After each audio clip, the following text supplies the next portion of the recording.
강요다. 예. 그러니까 처음에는 이제 박근혜 강요였다. 지금 나중에 이제 최순실의 강요로 또 바뀌어요. 예. 처음에 이제 최순실을 몰라야 했으니까. 예. 몰랐다. 그러니까 최순실을 알고. 예. 그 다음에 이제 마지막에 최종적으로 세운 논거가 자, 강요고 최순실도 알았고 다 맞다. 당신들 주장 맞지만 우리 회장님 이재용은 바보. 그런 거 아니에요? 예. 그렇죠. 예. 특검의 논리가 이렇습니다. 피고인들이 즉 예. 이재용 부회장 등이 승마 지원을 할 이유가 없다. 예. 이유가 없다는 겁니다. 처음에 그러지 않았잖아요. 승마 지원을 네. 정의라만 한 게 아니고 네. 다 같이 지원한 거고. 그렇습니다. 곧 선수들도 갈 거다. 그렇습니다. 그랬는데 특검은 이렇게 본 거죠. 대통령의 요구에 따라서 또 대통령의 요구에 응하는 그런 그 부정한 청탁에 따른 그런 그 자금 지원 말고는 설명이 안 된다라고 하면서요. 이렇게 말하는데요. 개인적 친분 등 다른 사유로 이 사건 지원을 할 이유가 전혀 확인되지 않았다라고 했습니다. 여기에 대해서 삼성 측은 이렇게 말한 거죠. 뇌물이 아니라 강압을 당해서 내가 피해자다. 돈을 줄 수밖에 없었던 피해자다라고 하고 있는데 여기에 대해서 박근혜 전 대통령이 검찰에서 이런 말을 합니다. 요 삼성 측의 주장과 정반대인데요. 삼성에서는 박근혜 전 대통령이 돈을 내라고 강압을 했기 때문에 줄 수밖에 없었다라고 했는데 박근혜 전 대통령이 이렇게 말합니다. 어이가 없다. 내가 어떻게 그런 말을 하느냐. 그런 사실이 없다. 라고 네. 말을 했고요. 그렇다면 둘 중에 한 명은 거짓말을 하는 거거든요. 예. 그렇다면- 그리고 네. 내가 어떻게 이재용을 질책하냐. 그렇습니다. 어이가 없다. 네. 아하. 그렇게 말했기 때문에 결국은 또 양측의 주장이 지금 이 부분에서 굉장히 대립되는 거죠. 둘 중에 하나 거짓말 하고 있다. 둘 중 하나 거짓말이겠죠. 누가 하는 것 같아요? 둘 다 아닐까요? 둘 다 거짓말한다. 둘 다 자신에게 유리한 쪽으로 얘기를 하는 것 같습니다. 네. 질책을 그러면 이걸 뒤집어서 얘기하면 거짓말하고 하면 내가 질책했다. 질책을 했죠. 질책을 예. 하면서 돈 내라라고 한 것이고 또 이재용 부회장 측에서는 그 말도 들었고 질책도 받았고 또 본인의 이익을 위해서 또 자금 지원도 했고 이런 식이 되지 않을까 뭐 예상합니다. 개인적으로. 그렇게 우리가 다 예상하는데 사실은 은밀한 장소에 두 분밖에 안 계셨잖아요. 예. 그러니까 뭐 흔히 우리가 이야기하는 뭐 비밀 장소 그 장소에 두 분만 계시면서 두 분만 나눈 이야기를 녹취나 녹음이 없는 이상 누가 알겠습니까? 아무도 모르죠. 두 사람은 각자 부인을 하고 있는데 결국 방금 손 변호사 이야기처럼 일정 쟁점에서는 서로 이제 말이 부딪히는 게 나오기 시작한 거죠. 그런 이제 각자의 입장에서 자기를 방어하다 보니까 서로가 거짓말을 하고 있는 게 드러나는 것이다. 이렇게 봅니다. 예. 근데 이재용 부회장이 뭐 박근혜 전 대통령이 얘기한 내용이 이를테면 이제 큰 틀에서 회유와 협박의 부분이 있을 텐데 협박에만 넘어간 것이 아니라 회유 부분에서도 넘어갔기 때문에 그래서 본인들이 이해를 관철했기 때문에 그 앞부분에 그런 그 질책이 있건 없건 그건 제가 봤을 때는 그렇게 중요한 사안은 아닌 것 같습니다. 그게 무슨 얘기죠? 회유나 질책? 그러니까 이 삼성 관련해서 요구 사항만 예. 관련해서 이렇게 언급하고 그 부분만 구현됐다면 삼성과 이재용 부회장은 강요만 당한 피해자가 되는데 이 분명히 말씀 자료에서도 삼성 경영권 승계라는 부분이 있고 그 부분이 이제 회유 부분이잖아요. 그러니까 거래를 한다면은 이 박근혜 전 대통령이 줄 수 있는 부분이고 그 부분에 대해서 이 말이 오갔다라고 추정할 수 있는 말씀 자료 근거들이 있고, 예. 그래서 그 부분에 대해서 실제적으로 이재용 부회장이 실의를 받기 때문에 회유와 협박이 동시에 작동한 그런 사건으로 볼 수밖에 없을 것 같습니다. 자, 삼성이 작전과 전략을 쓰면서, 그때 이제 결정적으로 벽에 부딪혔던 게 이제 이런 게 있었단 말이에요. 아까도 잠깐 얘기를 했지만, 말씀 자료를 증거로 들이대니 대통령의 말씀 자료대로 다 얘기하는 것은 아니다. 왜냐면, 단둘이 있었기 때문에. 녹취도 안 돼 있겠죠? 녹취가 있었다고 한다면 훨씬 더 혐의 입증이 수월하죠. 근데 대통령이, 박근혜 대통령 들어서서 그때 2013년에, 부품 구입비를 받더니, 대구에서 생산되는 몰카 안경을 몇 대 구입했단 말이에요.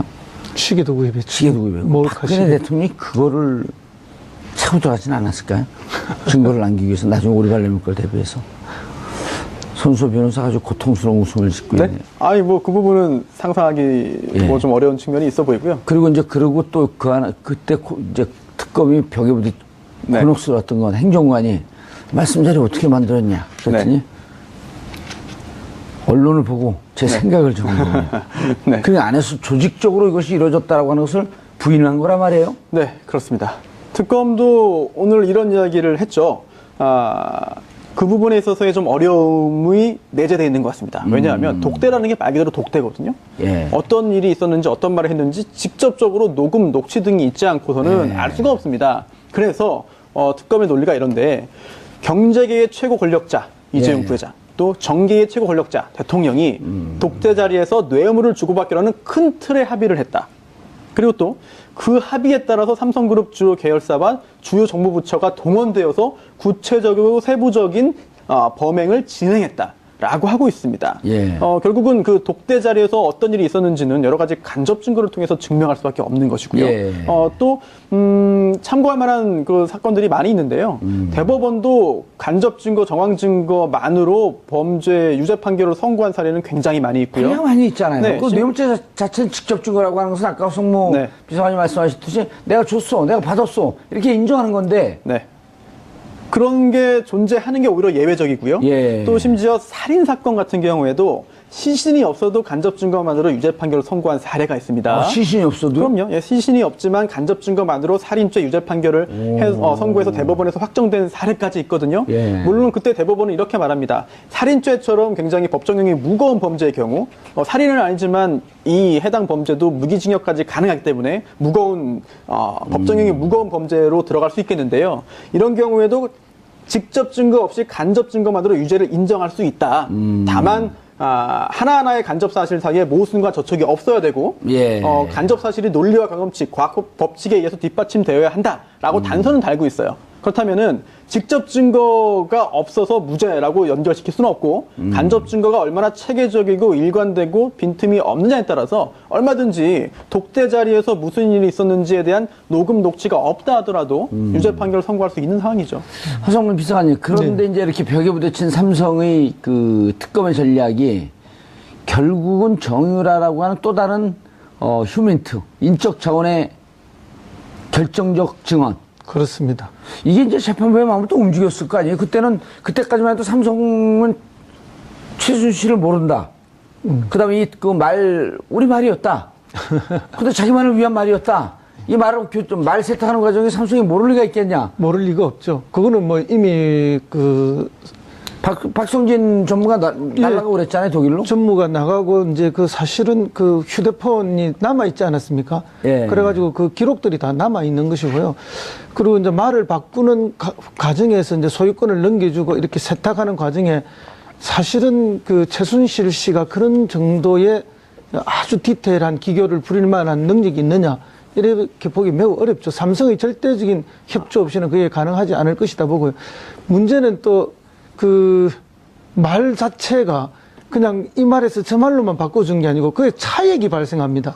그 차액 부분을 어쨌든 최순실 씨가 일부 부담하는 형식을 취했고 말 소유권을 넘겨주는 방식에서 이 돈을 삼성이 다시 받지 않죠. 예. 그대로 그냥 저쪽으로 넘겨주는 방식이 됐고 이렇기 때문에 이 부분에 있어서 삼성이 몰랐다는 건 말이 안 되는 거고요. 삼성이 적극적 개입 없이 말 세탁이 있을 수가 없는 것이기 때문에 이건 뭐 재판부에서 충분히 판단할 수 있다고 저는 봅니다. 전소 변호사님. 네. 저희가 수차례 이 자리에서도 얘기를 했지만은, 그런데 게다가 마지막 지점에 가서 캐비넷에서 결정적인 또 스모킹건, 결정적 자료가 나왔는데, 네. 그때 이제 김영환 수석 때부터 2014년 6월, 즉, 이건희 현 회장이죠.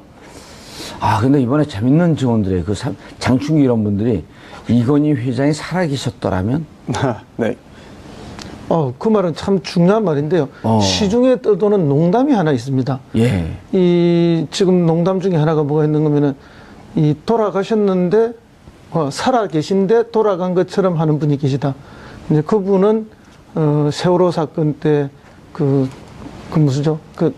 유병헌? 예, 그 유병헌 씨. 유병헌 그 씨. 선박회사 주인이죠. 예. 예, 유병헌 씨고, 살아있는데 돌아가신 것처럼 하고 있다. 예, 살아있는데 돌아가신 것처럼 하고 있다. 그런 이야기고, 돌아가신 것 같은데 아주 건강하게 살아있는 것처럼 하는 분이 한 분 계신데, 그것이 이건희 회장이다. 돌아가실래야 돌아가실 수가 없다. 왜 경영권 승계가 마무리가 안 됐기 때문에. 예. 이제 이런 게 시중에서 떠도는 그냥 이야기거리예요. 그건 뭔가 하면은 삼성의 승계 구도가 그만큼 절박하다는 것을 보여주는 이야기거든요.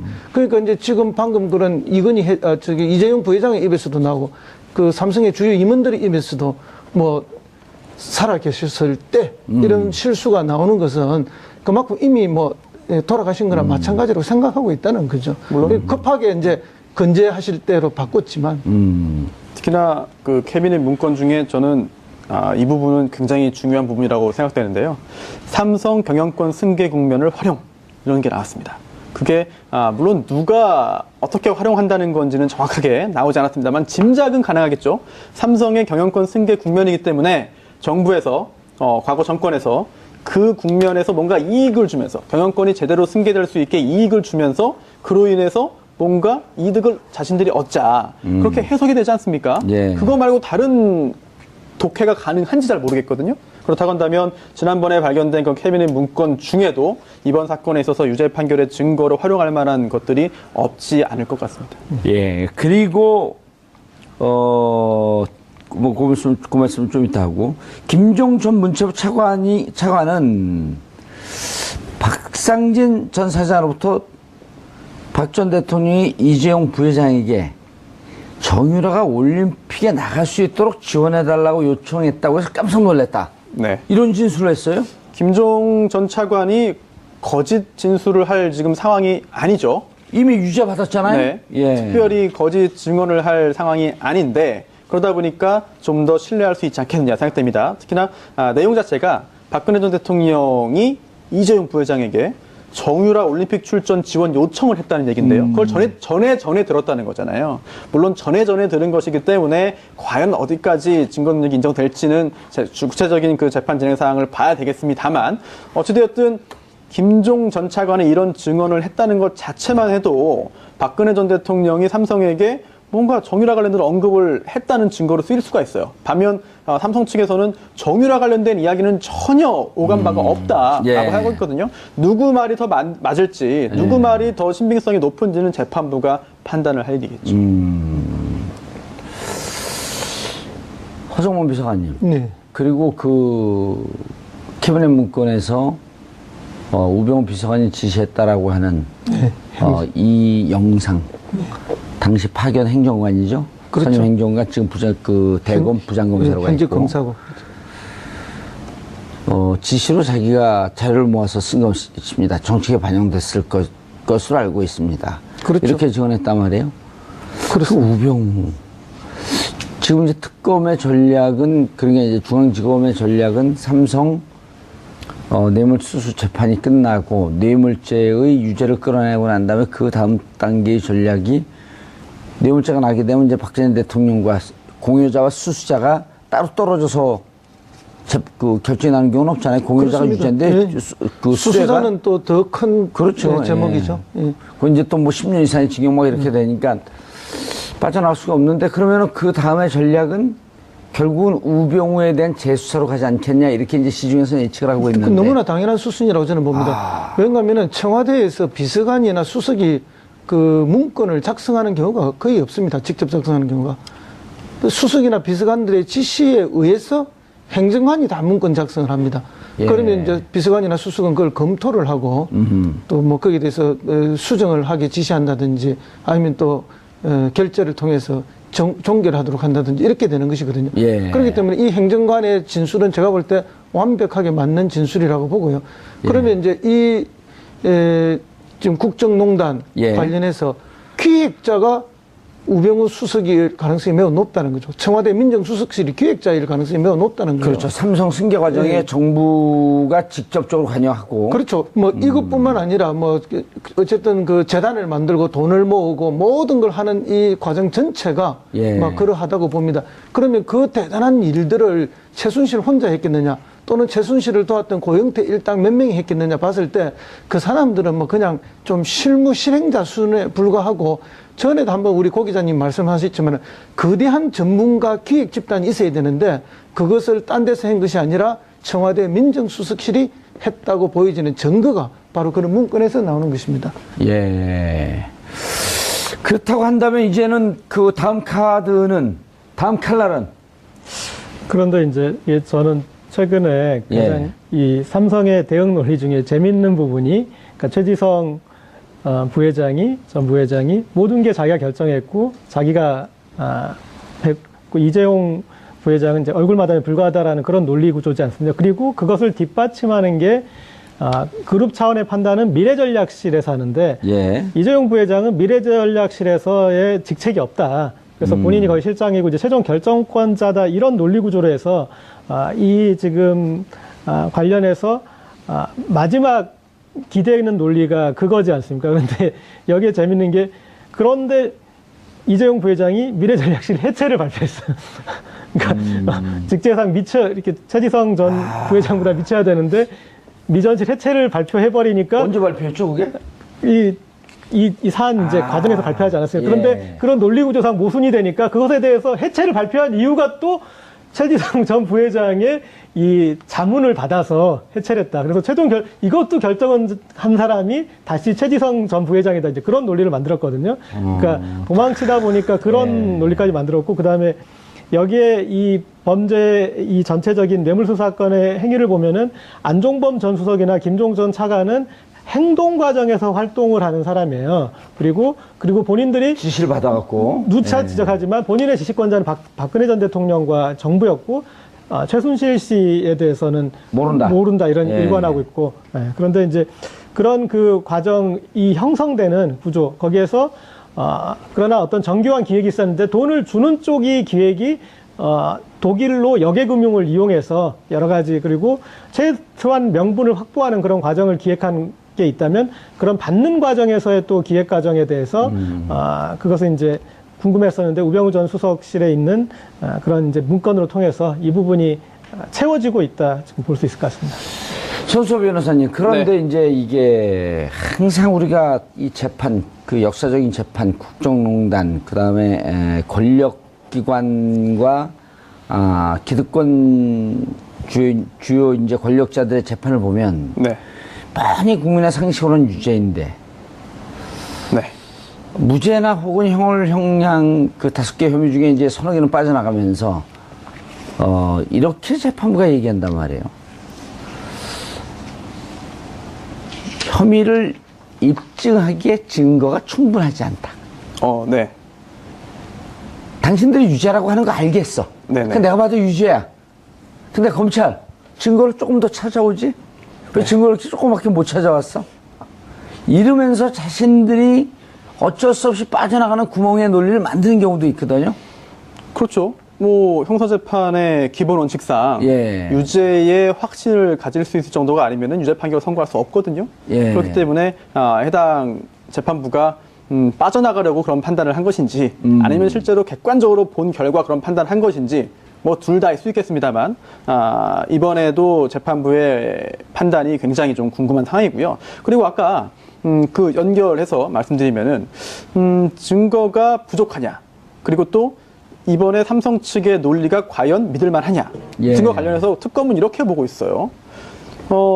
총수의 전위 조직인 미래전략실 실장이 총수의 승인 없이 독단적으로 자금 지원했다는 것은 경험칙에도 반하고 상식에도 반하는 궁색한 변명이다라고 하고 있고요. 여기에 더해서 그동안 다른 기업도 과거의 그 기업 범죄에서 총수를 살리기 위해 전문 경영인이 허위 자백한 경우가 많이 있다. 이번도 그렇게 지금 보고 있습니다. 그러면서 피고인 이재용을 살리기 위한 차원에서의 허위 주장에 불과하다라고 하고 있고요. 게다가 이러한 상황으로 지금 특검은 보고 있기 때문에 피고인 5명에게 구형을 하면서도 이런 표현도 썼습니다. 이거 굉장히 중요한데, 참작할 만한 정상이 전혀 없다. 그리고 좀 전에 의원님 지적하신 대로 최근 재벌 총수들에 대한 형사재판에서 법의 원칙과 상식, 또 양형 기준에 따라서 엄정한 처벌이 이루어지고 있다라고 하면서 유죄 판결을 선고될 경우에 중형을 선고하여야 된다고 지금 재판부를 일종의 그 압박을 하는 게 아닌가, 이런 생각도 듭니다. 지난번에 조윤선 블랙리스트 판단할 때 허성무 비서관님 7명 중이죠? 7명이었나 6명이었나요? 뭐 유죄 판결이 나왔죠. 근데 다 유죄가 나왔고 조윤선만 딱 빼갖고 그때도 이거 있었잖아요. 증거가 부족하다. 그렇죠. 직접 지시하고 관여했다는 증거가 부족하다, 이렇게 나왔는데, 지금 이제 그런 했다고 볼 증거가 부족하다. 그대로 여기도 지금 이제 삼성 대리인들이 뭐 그렇게 만들어가는 게 아닌가 이렇게 싶은데요. 다만 여기서 제가 하나만 붙이고 싶은 건 뭔가 하면은 그러면 애초에 이런 논리로 가려고 했으면은 구속되기 전에 최지성이 뒤집어 써야 되는 거 아닙니까? 근데 지금 몇 달이 지나서 지금에 와서 뒤집어 쓰겠다고 지금 나선 거거든요. 뒤집었어요. 뭐 그러니까 결국은 이제 국민들은 이 거대한 연극이 진행되고 있고 뭐 이렇게 대사에 따라서 각자 연기를 잘 하고 있다 이렇게 판단을 하는데 사실은 이제 시중에 나오는 이야기들은 그때 그런 태도를 취하지 않은 최시성 부회장에 대해서 뭐 삼성 선후배들, 임원 선후배들의 뭐 질타들이 많았다 이런 이야기가 있습니다. 그러니까 지금 몇 달 사이에 최시성 씨의 입장이 바뀐 게 아니냐 그런 분위기 속에서 막 그런 것들이 지금 이제 시중에 많이 유통되고 있는 이야기라는 걸 좀 전해드립니다. 예. 삼성 이제 전직 임원들이 그런 생각을 했던 거는 저런 까닭인 것 같습니다. 미래전략실의 전신이 구조본이고 또 구조본의 전신이 삼성 비서실이지 않습니까? 그런데 이 이름을 계속 바꿔왔지만 구조본일 때나 비서실일 때나 지금 또 미래전략실일 때나 똑같은 것은 삼성의 미래전략을 고민하고 그룹에 나아갈 바나 그런 걸 고민하는 역할보다 가장 중요한 것은 총수 일가의 이익을 대변하는 곳이었습니다. 그리고 뭐 경영 승계나 그리고 그런 부분들을 관여했던 것이고 구조본이 언제 깨졌냐? 삼성 비자금 사건 때 깨지지 않았습니까? 그리고 또 비서실이 언제 깨졌냐? 이재용 상속 관련 부분에서 문제가 됐을 때 그것을 깨고 구조본이 됐다가 비자금 문제가 돼서 깨고 그랬는데 이런 그룹의 컨트롤 타워를 둔 이유가 그룹의 총수 일가의 이해를 대변하기 위해서 만들어졌기 때문에 거기에서 최지성 전 부회장이 본인 스스로 그룹을 위해서 결정했다라고 하는 것들은 뭐 어떤 성립하기가 힘든 것 같습니다. 아까 특검이 말한 경험칙이란 것은 삼성 안에서도 그동안의 그런 역사를 통해서 증명된다고 볼 수 있을 것 같습니다. 예, 손소 변호사님. 네. 재판부가 어떤 판단을 할까요? 이게 이제, 삼성 입장이 왔다 갔다 한 걸 재판부가 다 할까요? 당연히 알고 있겠죠. 그리고 알고 무죄 때리면 어떡할까요? 물론 피고인들은 본인을 방어하기 위해서 여러 가지 행위를 할 수 있습니다. 그 피고인 자체는 본인에 대해서는 네. 법정에서 자기가 자기 방어하기 위해서 이건 법적으로 보장이 된다는 거 아니에요? 거짓말을 하든 뭐라든. 그럼요. 예, 위증도 아니죠. 뭐 예. 증언은 또 하지도 않았으니까. 그렇기 때문에 당연히 그런 본인의 권리를 행사할 수 있는 것이고 예. 중요한 것은 피고인들은 당연히 그럴 수 있습니다. 그게 또 정상입니다. 그렇다면은 특검이 증거로서 유죄를 입증해야 되고 재판부는 그러한 증거에 입각해서 엄격하게 판단을 하게 되는데 오늘 계속 이야기가 나옵니다만 당시에 뇌물을 주고받을 때의 독대 자리에서의 뭐 녹음, 녹취 등등이 직접적으로 없는 이상 어쩔 수 없이 여러 가지 간접 증거, 정황 증거 등을 통해서 입증할 수밖에 없고요. 또한 그러한 증거들이 잘 서로 어우러져서 충분히 유죄 판결을 하기에 충분한 심증 형성이 가능하다라고 한다면 얼마든지 유죄 판결을 선고할 수는 있습니다.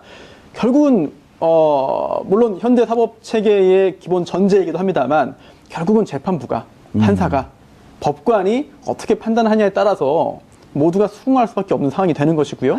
그리고 또 이제 1심 판결 선고가 되는 거 아니겠습니까? 예. 결과가 어떻게 나오든지 간에 결국은 양측 다 아마 항소를 어느 쪽이든 항소를 할 겁니다. 적어도 한쪽은. 그렇다면 이 재판은 다시 항소심도 올라가고 또 상고심도 올라가고 그렇게 한참 또 더 진행이 되어야 결과가 나오겠죠. 최종적으로. 허성모 교사님. 네. 처음에 이제 이게 1차 영장이 기각됐을 때, 그리고 2차 영장이 발부됐을 때, 1차 때는 없었던 재산 국외 도피가 있었단 말이에요. 네. 그걸 보고 삼성, 변호인 쪽에서 아차 하는 생각을 했다는 얘기도 이제 나중에 나온 거 그렇죠. 아니에요? 네. 야, 이거 그냥 뇌물 공유는 싸기 때문에 뇌물 공유로 갔어야 되는 거 아니냐. 재산 국외 도피까지 이게 몽창 하나, 이미 77하고 나간 거니까. 그럼 그 77으로 도대체 어디서 나갔지? 정상적인 돈이 나간 거야? 아니죠. 그러다 보니까 회사 돈을 내서 그럼 횡령? 다 줄줄이 걸렸기 때문에. 독일로 보냈으니 또 국외 도피가 되고. 예, 국외 도피가 됐고. 그 다음에 두 번째. 비서진들이나 회사의 핵심 측근들이 독박을 쓰면서 회장님은 몰랐다. 라는 논리로 갈 거라고 예상을 했는데 재판 대응은 또 그러지 않았었단 말이에요.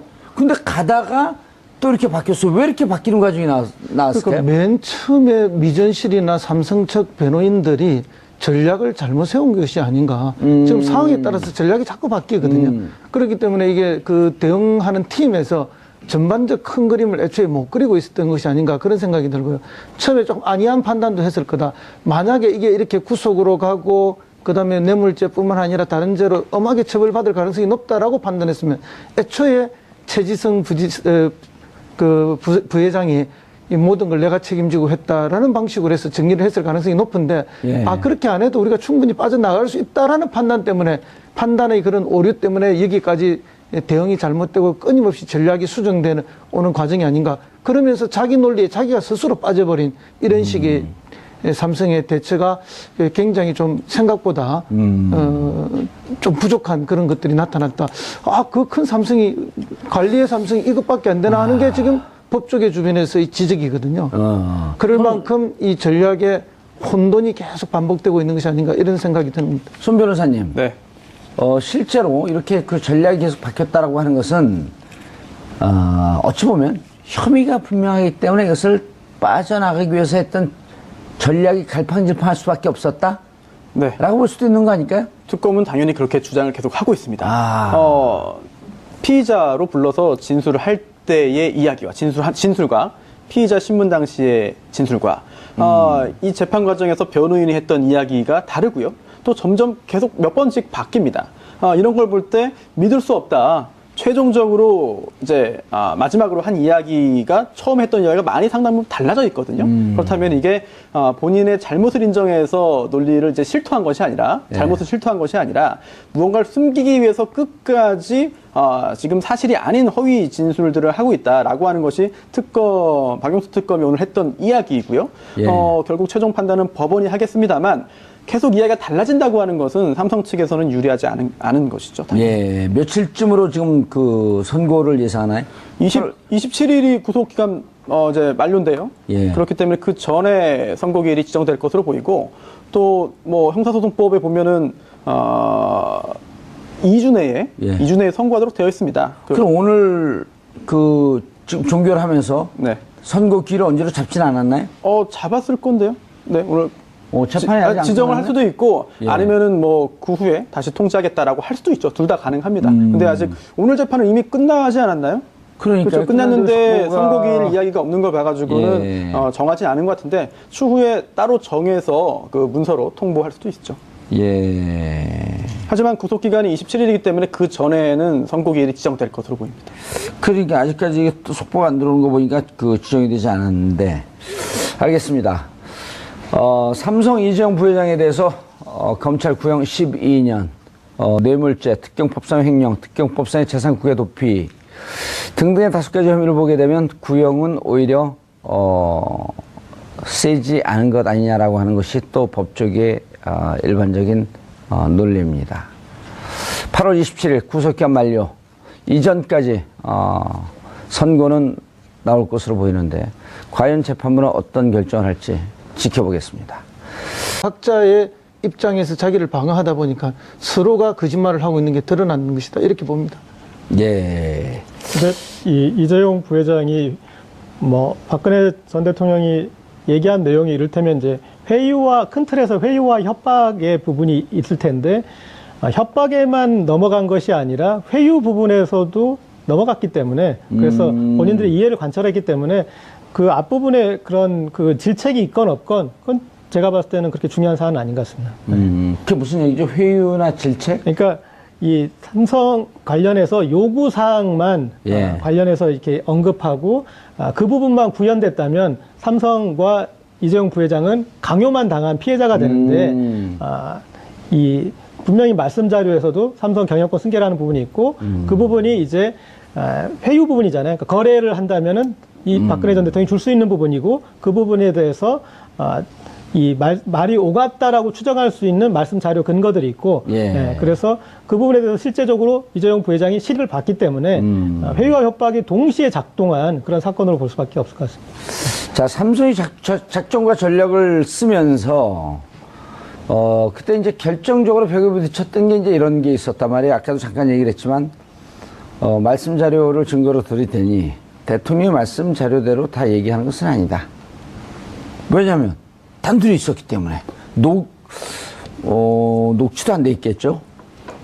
녹취가 있었다고 한다면 훨씬 더 혐의 입증이 수월하죠. 근데 대통령이, 박근혜 대통령 들어서서 그때 2013년에,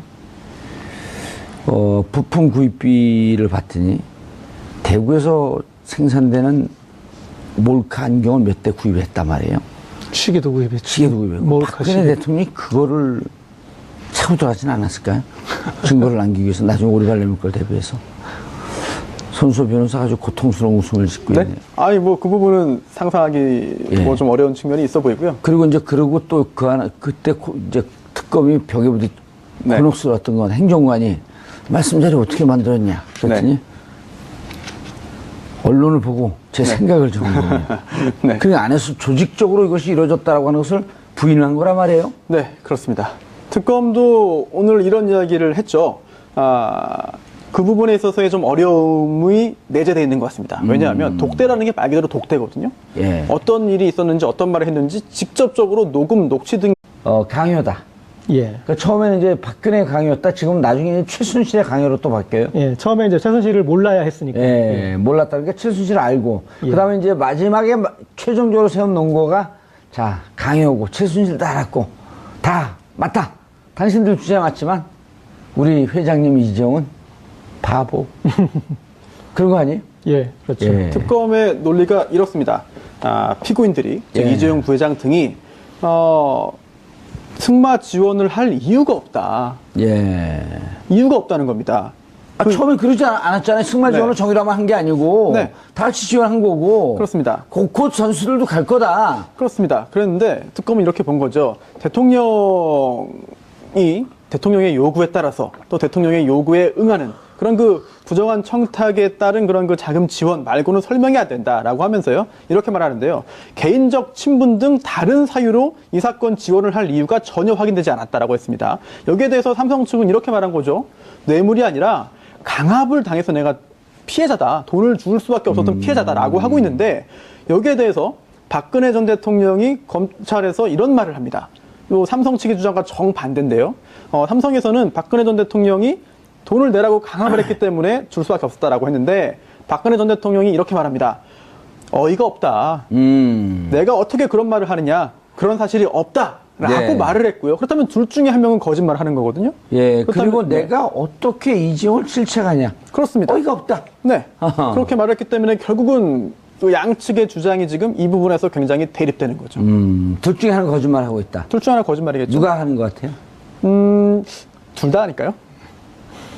둘 다 둘 다 거짓말한다. 자신에게 유리한 쪽으로 얘기를 하는 것 같습니다. 네. 질책을, 그러면 이걸 뒤집어서 얘기하면, 거짓말하고 하면 내가 질책했다.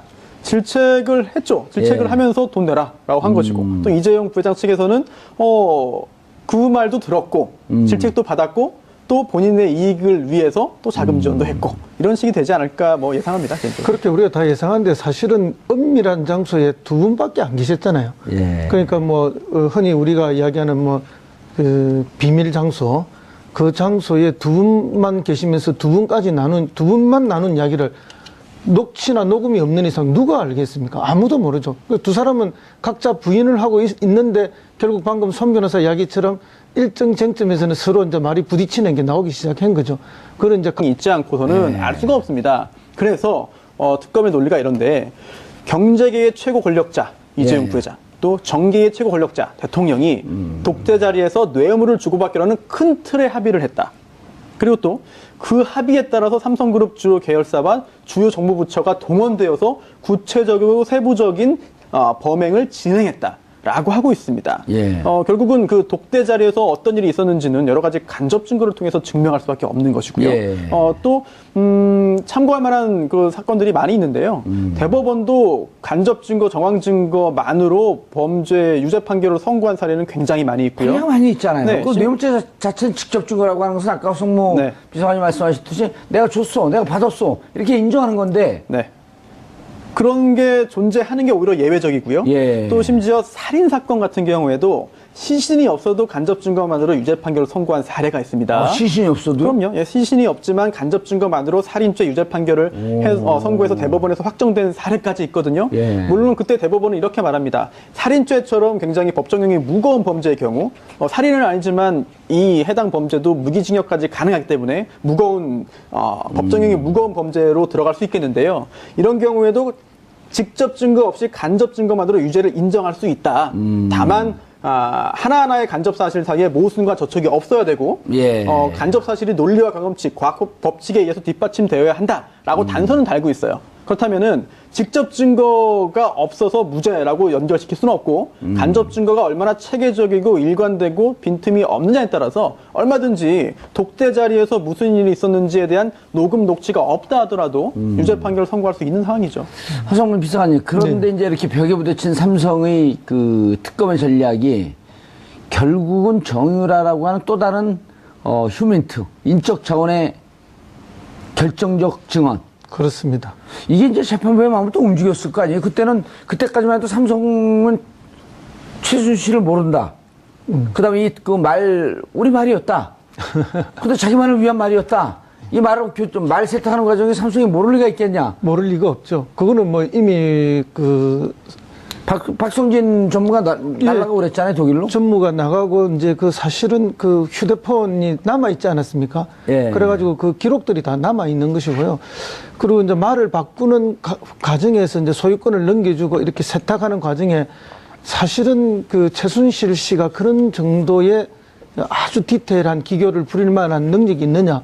이렇게 보기 매우 어렵죠. 삼성의 절대적인 협조 없이는 그게 가능하지 않을 것이다 보고요.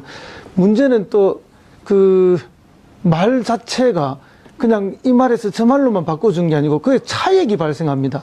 그 차액 부분을 어쨌든 최순실 씨가 일부 부담하는 형식을 취했고 말 소유권을 넘겨주는 방식에서 이 돈을 삼성이 다시 받지 않죠. 예. 그대로 그냥 저쪽으로 넘겨주는 방식이 됐고 이렇기 때문에 이 부분에 있어서 삼성이 몰랐다는 건 말이 안 되는 거고요. 삼성이 적극적 개입 없이 말 세탁이 있을 수가 없는 것이기 때문에 이건 뭐 재판부에서 충분히 판단할 수 있다고 저는 봅니다. 전소 변호사님. 네. 저희가 수차례 이 자리에서도 얘기를 했지만은, 그런데 게다가 마지막 지점에 가서 캐비넷에서 결정적인 또 스모킹건, 결정적 자료가 나왔는데, 네. 그때 이제 김영환 수석 때부터 2014년 6월, 즉, 이건희 현 회장이죠. 근데 이번에 재밌는 증언들이에요. 장충기 이런 분들이 이건희 회장이 살아계셨더라면? 네. 그 말은 참 중요한 말인데요. 시중에 떠도는 농담이 하나 있습니다. 예. 지금 농담 중에 하나가 뭐가 있는 거면은, 돌아가셨는데, 살아 계신데 돌아간 것처럼 하는 분이 계시다. 이제 그분은, 세월호 사건 때, 무슨죠? 유병헌? 예, 유병헌 씨. 유병헌 씨. 선박회사 주인이죠. 예. 예, 유병헌 씨고, 살아있는데 돌아가신 것처럼 하고 있다. 살아있는데 돌아가신 것처럼 하고 있다. 그런 이야기고, 돌아가신 것 같은데 아주 건강하게 살아있는 것처럼 하는 분이 한 분 계신데, 그것이 이건희 회장이다. 돌아가실래야 돌아가실 수가 없다. 왜? 경영권 승계가 마무리가 안 됐기 때문에. 예. 이런 게 시중에서 떠도는 그냥 이야기거리예요. 그건 뭔가 하면은 삼성의 승계 구도가 그만큼 절박하다는 것을 보여주는 이야기거든요. 그러니까 이제 지금 방금 그런 이재용 부회장의 입에서도 나오고 삼성의 주요 임원들의 입에서도 살아 계셨을 때 이런 실수가 나오는 것은 그만큼 이미 돌아가신 거랑 마찬가지로 생각하고 있다는 거죠. 물론 급하게 이제 건재하실 때로 바꿨지만 특히나 캐비넷 문건 중에 저는 이 부분은 굉장히 중요한 부분이라고 생각되는데요. 삼성 경영권 승계 국면을 활용 이런 게 나왔습니다. 그게 물론 누가 어떻게 활용한다는 건지는 정확하게 나오지 않았습니다만 짐작은 가능하겠죠. 삼성의 경영권 승계 국면이기 때문에 정부에서 과거 정권에서 그 국면에서 뭔가 이익을 주면서 경영권이 제대로 승계될 수 있게 이익을 주면서 그로 인해서 뭔가 이득을 자신들이 얻자 그렇게 해석이 되지 않습니까? 예. 그거 말고 다른 독해가 가능한지 잘 모르겠거든요. 그렇다고 한다면 지난번에 발견된 그 캐비넷 문건 중에도 이번 사건에 있어서 유죄 판결의 증거로 활용할 만한 것들이 없지 않을 것 같습니다. 예. 그리고 그 말씀은 좀 이따 하고 김종 전 문체부 차관은 박상진 전 사장으로부터 박 전 대통령이 이재용 부회장에게 정유라가 올림픽에 나갈 수 있도록 지원해달라고 요청했다고 해서 깜짝 놀랐다. 네. 이런 진술을 했어요? 김종 전 차관이 거짓 진술을 할 지금 상황이 아니죠. 이미 유죄 받았잖아요. 네. 예. 특별히 거짓 증언을 할 상황이 아닌데 그러다 보니까 좀 더 신뢰할 수 있지 않겠느냐 생각됩니다. 특히나 내용 자체가 박근혜 전 대통령이 이재용 부회장에게 정유라 올림픽 출전 지원 요청을 했다는 얘기인데요. 그걸 전에 들었다는 거잖아요. 물론 전에 들은 것이기 때문에 과연 어디까지 증거 능력이 인정될지는 구체적인 그 재판 진행 사항을 봐야 되겠습니다만 어찌되었든 김종 전 차관이 이런 증언을 했다는 것 자체만 해도 박근혜 전 대통령이 삼성에게 뭔가 정유라 관련된 언급을 했다는 증거로 쓰일 수가 있어요. 반면 삼성 측에서는 정유라 관련된 이야기는 전혀 오간 바가 없다라고 예. 하고 있거든요. 누구 말이 더 맞을지, 누구 말이 더 신빙성이 높은지는 재판부가 판단을 할 일이겠죠. 허정문 비서관님. 네. 그리고 그 캐비넷 문건에서 우병우 비서관이 지시했다라고 하는 이 영상. 당시 파견 행정관이죠. 그렇죠. 선임 행정관 지금 대검 부장검사라고 현직 했고. 검사고. 지시로 자기가 자료를 모아서 쓴 것입니다. 정책에 반영됐을 것으로 알고 있습니다. 그렇죠. 이렇게 증언했단 말이에요. 그렇습니다. 우병우.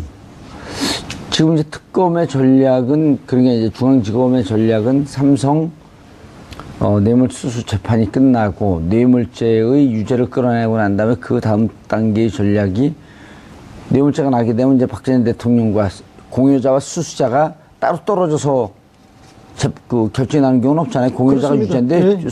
그 수수자는 또 더 큰 그렇죠. 제목이죠. 예. 그건 이제 또 뭐 10년 이상의